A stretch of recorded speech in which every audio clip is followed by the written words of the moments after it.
अस्सलाम वालेकुम दोस्तों, क्या हाल चाल है। उम्मीद करता हूँ कि आप सब खैरियत से होंगे और अल्लाह ताला हम सब पे अपनी रहमत के दरवाज़े खुले रखे, आमीन। दोस्तों, आज इंशाल्लाह ताला अपने जो जर्नी है पाकिस्तान से इटली तक, जो पाकिस्तान से लिबिया और लिबिया से इटली का सफ़र था, पार्ट 9 शुरू करेंगे। तो इंशाल्लाह ताला इसके बाद आपको बताऊंगा कि इटली से मैं स्वीडन गया था, तो स्वीडन के बारे में बताऊंगा कि स्वीडन कैसे जाते हैं। तो आज इंशाल्लाह ताला पार्ट 9 ख़त्म करते हैं। जो हमारा इटली में स्टे हो गया था, यानी कि पिछले एपिसोड में आप लोगों ने सुना था, जो पार्ट 8 था उसमें सुना था कि जी मैं तुरिनो शहर में चला गया था, वहाँ पे हमें होटल में रखा गया और जैसे जैसे हमको ख़र्चा मिला या जो भी था। तो अभी हम इंशाल्लाह बात करते हैं आगे। तो आगे दोस्तों ऐसा हुआ कि जैसे मैं उस कैंप में होटल में था, उसके तकरीबन 10 दिन बाद या 15 दिन बाद दोस्तों उन्होंने मुझे ना ये कहा कि जी आप लोगों के ना एक 2 2 3 3 लड़के करके ना आप लोगों के फिंगर होंगे। जैसे कि इटली में कोई भी आता ना तो उसके फिंगर प्रिंट लिए जाते हैं, हाथों की उंगलियों के फिंगर लिए जाते हैं। जो फिंगर प्रिंट होते हैं इनको फिंगर, जो मेरे पंजाबी दोस्त हैं कईयों को नहीं मालूम इसलिए बता रहा हूँ, माजरत यार वीडियो थोड़ी लंबी हो जाती है। ये जो हाथों की उंगलियों के निशान होते हैं, जो फिंगर लेते हैं, ये इनको फिंगर बोलते हैं यहाँ पे। कि उसके हम लोगों को उन्होंने बोला कि भाई आप लोगों के एक या 4 या 2 आदमी लेके जाएंगे थाने में, पुलिस स्टेशन में, और आपके फिंगर लेंगे। फिंगर लेने के बाद आपको बताएंगे कि आप लोगों को किस कैंप में रखना है, किस हॉस्टल में रखना है, कहाँ कहाँ पे रहना है, यानी कि एवरीथिंग वो फिंगरों के बाद था। तो जैसे दोस्तों मेरे तकरीबन अभी 15 दिन हुए थे, तो मैंने फिंगर नहीं दिए यहाँ पे मैंने फिंगर नहीं दिए क्योंकि मैं इटली में रहना नहीं चाहता था। आप लोगों को बताना ये चाहता हूँ कि जैसे कोई आदमी किसी भी कंट्री में जाता है ना, उसके फिंगर होते हैं। सबसे पहले उसके फिंगर चेक करते हैं कि हाँ भी भाई इस आदमी ने कहीं के क्राइम तो नहीं किया हुआ, कोई चोरी तो नहीं की, कहीं को गलत काम तो नहीं किया, कोई ऐसा क्राइम तो नहीं किया जिसकी सज़ा बहुत ज़्यादा है। तो इसलिए उसके फिंगरप्रिंट चेक करते हैं। तो फिर उसके बाद उसको अपनी कंट्री में स्टे देते हैं, यानी कि वो एक रेफ्यूजी कैंप में छोड़ देते हैं। वो अच्छा होता है, उसमें कोई प्रॉब्लम नहीं है।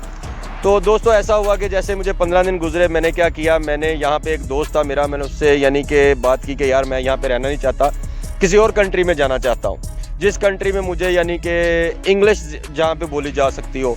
फॉर एग्जांपल जैसे कि इंग्लैंड है, इंग्लैंड में इंग्लिश बोली जाती है, न्यूजीलैंड में, ऑस्ट्रेलिया में, कनाडा में, अमेरिका में, ऐसी कंट्रियों में इंग्लिश बोली जाती है। तो वहाँ पर जाना मेरे लिए यानी कि मुमकिन नहीं था, बहुत ही ज़्यादा मुश्किल थी जाने के लिए। इंग्लैंड तो जा सकते थे लेकिन बहुत प्रॉब्लम थी क्योंकि सख्ती बहुत थी तब, ये तब की बात है। तो दोस्तों एक दोस्त था साथ में, उसने बोला कि यार ऐसा करते हैं यहाँ से चलते हैं डेनमार्क से आगे है स्वीडन और नॉर्वे। ये बहुत अच्छी कंट्री है, यहाँ पे इंग्लिश भी बोली जाती है और उनकी खुद की मादरी जो ज़ुबान है वो भी बोलते हैं, तो इसलिए हमारे लिए वो ठीक है। तो मैंने उसके साथ यही प्रोग्राम बनाया कि चलते हैं। हम लोगों ने एक स्टार्टिंग किया तुरिनो से। हम लोग ट्रेन पे निकले सुबह 6:30 बजे, 7 बजे की हमने ट्रेन पकड़ी और तोरन शहर मेन तुरिनो सिटी में आ गए, जहाँ पे मेन स्टेशन ट्रेनों का है, वहाँ पे आ गए। वहाँ पे आके हम लोगों ने एक आदमी से बात की, दोस्त यानी कि कोई पाकिस्तानी था, अल्लाह ताला उसको ज़िंदगी दे, तंदुरुस्ती दे, बहुत अच्छा आदमी था जिसने हमारी हेल्प की। हम लोगों ने वहाँ से एक बस ली, बस की टिकट ली बलोनिया तक हम लोग बस पे गए। ये इटली का शहर है बलोनिया तक हम लोग बस पे गए। बस के बाद फिर हम लोगों ने क्या किया कि वहाँ से हमने एक ट्रेन ली जो सीधी जाती थी जर्मन का शहर है म्यूनशन। इटली और जर्मन के दरमियान है ऑस्ट्रिया, एक कंट्री है ऑस्ट्रिया। तो मैंने क्या किया, मैं वहाँ से निकला, यानी कि अपने जर्मन से बलोनिया से निकला, और बलोनिया से निकलते के साथ हम लोग यानी उस वक्त ट्रेन में थे, बलोनिया से निकले और ऑस्ट्रिया गई। ऑस्ट्रिया के बाद म्यूनशन चले गए। जैसे हम लोग म्यूनशन गए तो म्यूनशन में हम लोगों ने तकरीबन, ये टोटल सफ़र तकरीबन हमारा 6 6.5 घंटे में तय हो गया था। 6 घंटे लगे हमें बाई ट्रेन, और यहाँ से अगर हम बात करें तोरिनो से तकरीबन 3 साढ़े 3 4 घंटे पहले लगे और 6 घंटे आगे लगे, यानी कि टोटल आप समझ लो कि 10 साढ़े 10 घंटों में हम लोग म्यूनशन जर्मन में चले गए। अभी हम जैसे जर्मन में गए हैं तो दोस्तों जर्मन में हमने स्टे कर लिया। फॉर एग्जांपल वहाँ पे एक दोस्त था, उसके पास खड़े हो गए कि अभी हम यहाँ पे रुकेंगे, बैठेंगे, गपशप लगाएंगे, क्योंकि नए थे, पता ही नहीं था कहाँ जाना है, क्या करना है, क्या नहीं करना, किस तरफ जाना है, यानी कि ऐसे भी माजरा हुआ हमारे साथ, कैसे ऐसे ही वाकया है कि अभी हम सोच रहे थे कि इससे पानी का कैसे पूछना है, कि जर्मन लैंग्वेज जो है डच लैंग्वेज है, तो उसमें से पता नहीं चलता कि कैसे पूछे, क्या बात करें। वहाँ पे इंग्लिश बहुत कम लोगों को आती है, लेकिन आती है। कई लोग ऐसे जिनको इंग्लिश आती है, पाकिस्तानी भी हैं, बांग्लादेशी भी हैं, काफ़ी लोग हैं। तो दोस्तों हम लोगों ने जर्मन में स्टे किया। जर्मन में म्यूनशन स्टेशन के पास ही हम लोग खड़े हो गए। तकरीबन सारा दिन हमने वहाँ पे गुजार दिया, जितना भी टाइम था हम लोगों ने वहीं गुजार दिया। वहाँ पे गुजार के उसके बाद हम लोग वहाँ से निकले। वहाँ से हम लोग निकले हैम्बर्ग। 16 घंटे का सफ़र था बस का, जो हम लोगों ने म्यूनशन से हैम्बर्ग का यानी कि वो सफ़र तय किया बस का। और बस का नाम होता है फ्लेक्स बस। ग्रीन कलर की होगी, नेट पे भी चेक करेंगे तो फ्लेक्स बस आ जाएगी। उसके ऊपर उन्हें सिर्फ इतना पूछा कि आप लोगों ने कहाँ जाना है, आप यानी कि किसी और कंट्री में जाना चाहते हैं। मैंने कहा नहीं, इसी कंट्री में जाना है, इसलिए तो टिकट ले रहे हैं। तो फिर वो टिकट दे देते हैं। उनको ये नहीं बताया कि हम लोगों ने कि आगे जाना है, उनको यही बोला कि इन दिस कंट्री, इसी कंट्री में रहना है। तो उसी वजह से उन्होंने हमें यानी कि एक टिकट दे दिया। तो टिकट हमें मिला था 22 यूरो का, एक टिकट मिला था।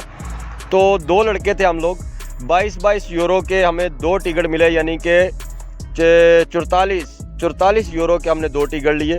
पैसे हम लोगों को ऐसे थे कि जो हमें खर्चा मिला था 15 दिनों में, वो थोड़े से जमा किए थे हम लोगों ने। और सीधी बात बताऊं कि जो लड़का मेरे साथ था, उसका एक कज़न था या उसका दोस्त था, उसने हमें पैसे सेंड किए थे।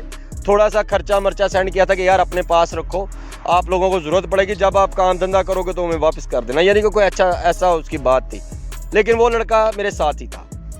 हम लोगों ने क्या किया, म्यूनशन से हम लोग जब हैम्बर्ग की तरफ निकले तो 16 घंटे दोस्तों हम लोग रहे। 16 घंटों के बाद जैसे कि हम लोग रात बस में गुजारी। बस के अंदर जो मुनासिब हमें यानी कि पैसे बचे थे वो चीज़ें लेके खाते रहे। उसके बाद सीधी बात, पैसे तो बचे ही नहीं थे कि पैसे बचे, कहाँ से बचेंगे, इतने तो पैसे ही नहीं थे। यहाँ पे यूरो चलते हैं, ये तब की बात है, तब जो हालात भी ऐसे ही थे। तो हम लोगों ने क्या किया कि हैम्बर्ग जैसे उतरे तो वहाँ पे भी भूख लगी थी कि क्या करें, कैसे खाएं, कैसा वक्त गुजरेगा। तो वहाँ पे 2-3 दोस्त मिल गए, यानी कि जो पंजाबी ब्रदर है ना हमारे, सिख बलादरी है, इनके 2 सिख मिल गए। तो उन्होंने कहा कि भाई आप नए हो। हमने उनसे पूछा कि यार यहाँ पे होटल कोई पाकिस्तानी हो जाए, इंडियन हो जाए, बांग्लादेश हो जाए, यहाँ कोई पिज़्ज़ा वगैरह हो जाए तो हम लोग कोई चीज़ खा सकते हैं। तो उन्होंने बोला कि भाई इस वक्त तो यहाँ पे कुछ भी नहीं मिलेगा, क्योंकि रात के 10:30-11 का टाइम हो गया है। तो कुछ है वो थोड़ा सिटी के अंदर है, तो आप लोग जाना चाहते हो चले जाओ, अगर आप नहीं जा सकते तो हमारे ये घर के ये साथ ही हमारे ना एक फॉर एग्जांपल यहाँ पे ना एक है, क्या बोलते हैं यार, क्या बोलते हैं, गुरुद्वारा है। तो आप लोग गुरुद्वारा में आ जाओ, गुरुद्वारा में आओ, वहाँ पे आप खाना खाओ, जो मर्जी करो यार, आप लोगों को फ्री ऑफ कॉस्ट, रात भी रुक सकते हो। लेकिन खैर हम लोग वहाँ पे रात नहीं रुके, हम लोगों ने बस खाना खाया, वहाँ से तकरीबन 1 घंटा बैठे, आराम किया। उसके बाद हम लोग वहाँ से निकले। वहाँ से निकल के हम लोगों ने क्या किया कि भाई मेरे ये सोच रहे हैं कि अभी स्वीडन डेनमार्क कैसे पहुँचेंगे। जो वहाँ के जो सिख बलादरी से उनसे पूछा, यानी कि कुछ ऐसा भी सिस्टम था कि हमारे पास मोबाइल था सोनी एरिक्सन का, वो भी उस पर चलता था वाईफाई पे, सिम तो थी नहीं हमारे पास। लेकिन जैसे कहीं पे वाईफाई आती थी तो हम लोग रब्ता कर लेते थे, किसी ना किसी को मैसेज कर देते थे फेसबुक पे, मैसेंजर पे। तो चलो किसी का रिप्लाई आ जाता था जब हम लोग ऑन करते थे, तो उसको रिप्लाई हम भी कर देते थे, यानी कि ये सिलसिला कार रहा।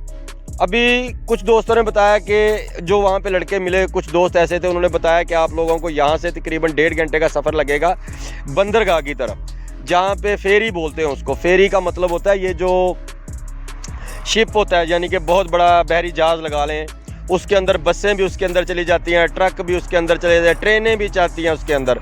उसको इधर की ज़ुबान में फेरी बोलते हैं कि वहाँ से फेरी जाती है जो जर्मन से डेनमार्क की तरफ जाती है। आपने उस पॉइंट पे पहुँचना है जहाँ पे फेरी होती है।